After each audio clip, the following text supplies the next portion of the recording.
അപ്പൊ ഞാൻ ഉദ്ദേശിക്കുന്നത് നമ്മൾ സാധാരണക്കാരായിട്ടുള്ള ആളുകൾക്ക് ചെറിയൊരു മുതൽ മുടക്കിൽ വീട്ടിലിരുന്നുകൊണ്ട് ഒരു വരുമാനം ഉണ്ടാക്കിയെടുക്കുക എന്നുള്ളതാണ്. ഓ തീർച്ചയായിട്ടും കുറെ മെഷീനറീസ് നമ്മുടെ കയ്യിലുണ്ട്.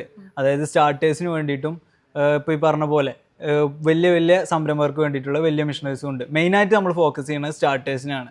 അവർക്ക് വേണ്ടിയുള്ള ചെറിയ ചെറിയ മെഷീനറീസ് ആണ് നമ്മൾ മെയിനായിട്ട് ചെയ്യുന്നത്. അതിൽ പെടുന്ന ഒരു മെഷീനറിയാണ് നമ്മൾ ഡീഹൈഡ്രേഷൻ ഡ്രയർ എന്ന് പറയുന്ന ഡ്രയറുകൾ. അപ്പോൾ നമ്മൾ തന്നെ മാനുഫാക്ചർ ചെയ്യുന്നതുകൊണ്ട് നമുക്കത് കസ്റ്റമൈസ്ഡ് ആണ്. അത് കസ്റ്റമേഴ്സിന് വേണ്ടിയിട്ട് ഏത് രീതിയിലാണ് അവർക്ക് വേണ്ട എത്ര ക്വാണ്ടിറ്റി ആണെങ്കിൽ എത്ര ക്വാണ്ടിറ്റി പോകുന്ന ഡ്രയറുകൾ, അല്ലാന്നുണ്ടെങ്കിൽ നമുക്ക് വലിയ ഡ്രയറുകൾ വേണമെങ്കിൽ അങ്ങനെയും ചെയ്തു കൊടുക്കാം. അപ്പോൾ നമുക്ക് സ്റ്റാർട്ട് ചെയ്യുന്ന ചെറിയ ഡ്രയറുകളിലേക്ക് പോകാം. ഫസ്റ്റിൽ നമുക്ക് സ്റ്റാർട്ട് ചെയ്യുന്ന ചെറിയ ഡ്രയറുകൾ നമുക്ക് പരിചയപ്പെടാം.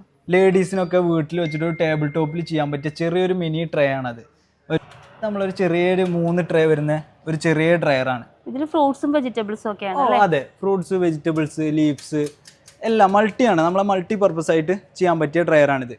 ഇത് അതുപോലെ തന്നെ 304 സ്റ്റെയിൻലെസ് സ്റ്റീൽ ചെയ്ത ഡ്രയറാണ്. അതായത് നമുക്ക് ലൈഫും കാര്യങ്ങളും കൂടുതലാവും, തുരുമ്പ് വരില്ല.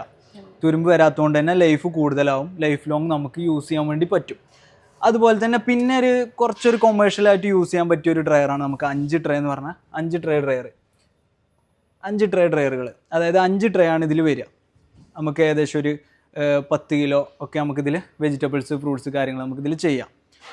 അപ്പോൾ ഇത് ഏത് രീതിയിൽ വേണമെങ്കിലും നമുക്ക് ചെയ്തു കൊടുക്കാൻ വേണ്ടി പറ്റും എന്നുള്ളതാണ്. സ്റ്റാർട്ടേഴ്സിനൊക്കെ വേണമെങ്കിൽ 5 ട്രേ മതി. ഫസ്റ്റിൽ ടെസ്റ്റ് ചെയ്തതിന് ശേഷം ഓക്കെ ആണെങ്കിൽ അവരുടെ പ്രോസസ്സ് അവർക്ക് ഓക്കെ ആണെന്നുണ്ടെങ്കിൽ മാത്രം നമുക്ക് എന്ത് ചെയ്താൽ മതി, വലുതിലേക്ക് പോയാൽ മതി.